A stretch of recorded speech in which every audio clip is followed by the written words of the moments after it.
Hello, Silo fans. The season is heating up as we dive into the thrilling final episodes. In today's episode of Flick Spoilers, we'll delve into episode 8, exploring the intriguing mysteries, clues, and theories.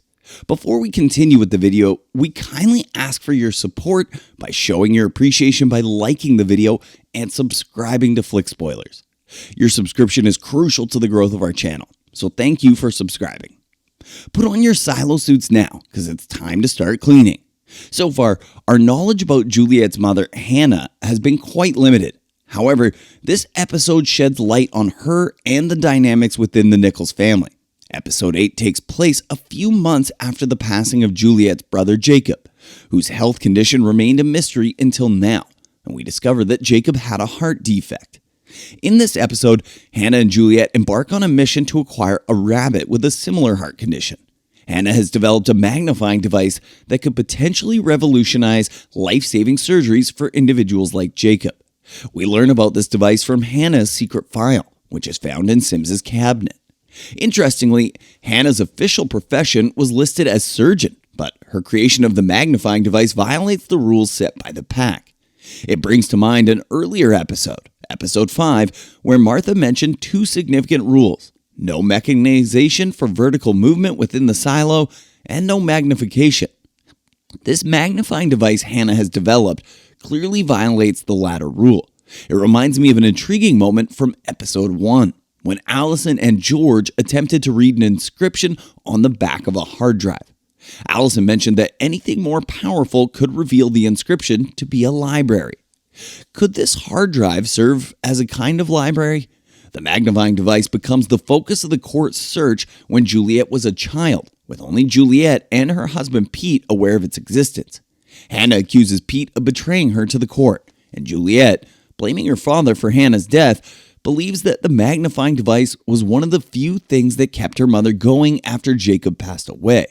However, it is only when Juliet discovers the secret file about her mother that she learns the truth. Pete never turned Hanna in.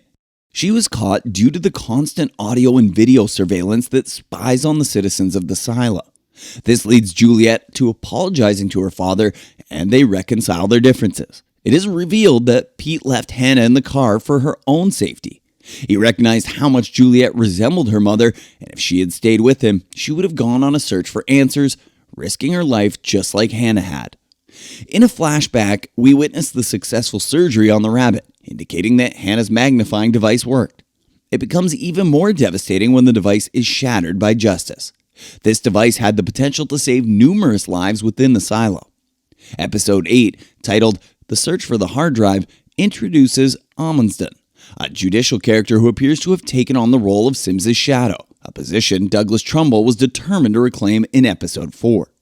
Amundsen's task is to locate the hard drive that Sheriff Holston left in Gloria's air vent, which Juliet later retrieved. Juliet attempted to access the hard drive using the nursery's computer, but was denied access.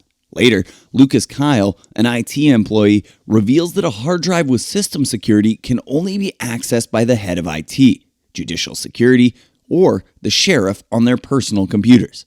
Amundsen conducts a raid on the sheriff's department to locate this device. Being cautious, Juliet hid the drive in the nursery for retrieval at a later time. Initially, she intended to pick the drive up to take it to Martha Walker, but was hindered by the presence of checkpoints. So, Juliet took extreme measures and sought assistance from Lucas. Even after learning they are being monitored and that Ruth and Mars' death were orchestrated by Judicial, he remains a coward and refuses to aid Juliet. He claims he needs to help his mother, but this sets him up as a cowardly character who will later redeem himself by taking on the villains. In a flashback, young Juliet discusses her aunt's absence from her mother's funeral, labeling her both a coward and her mother for taking her own life. Every contribution counts for the rebels. The raid on the sheriff's department was unlawful under the guidelines of Into the Pact, enabling Paul and Juliet to arrest Sims. During this opportunity, Juliet briefly explores Sims's office and discovers a concealed cabinet containing restricted profiles of individuals considered enemies of the silo. The first name mentioned is Shirley Campbell. We know a Shirley from the show who is friends with Hanna and Martha in the Deep. I wonder if it's her.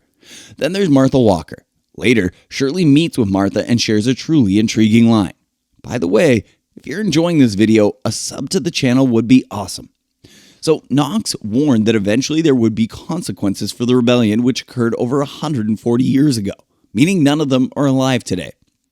However, it leads us to speculate that those involved in or sympathetic to the rebellion were forced into the lower levels of the silo after the failed coup. Unfortunately, we don't get to see Shirley or Martha's files, but we do get a glimpse of Hanna's.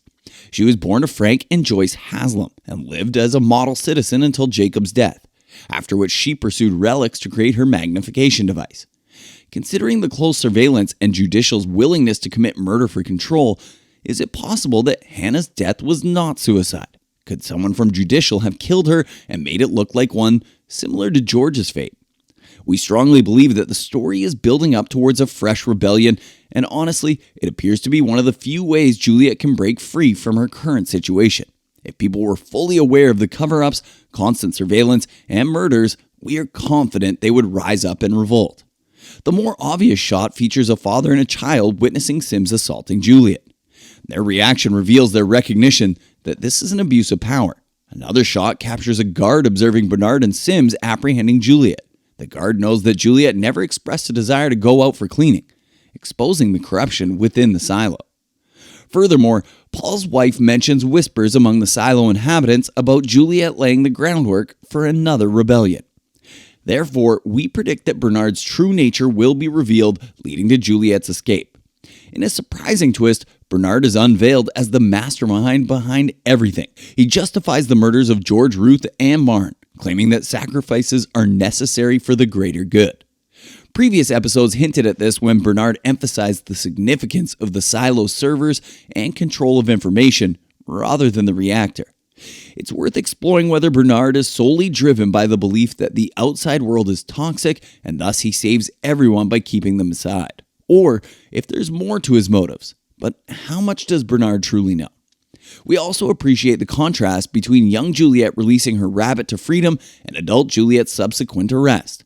This experience will later enable her to recognize Paul's symptoms of the syndrome and utilize them to escape over the edge of the silo. So we are just as intrigued as you regarding how she will escape this predicament.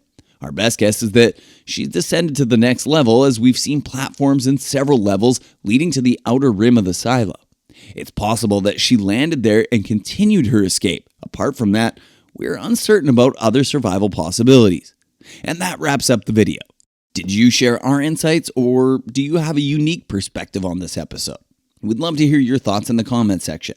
If you enjoyed this content, we kindly ask for your support by liking the video and subscribing to Flick Spoilers for more captivating content in the future. This is Flick Spoilers signing off.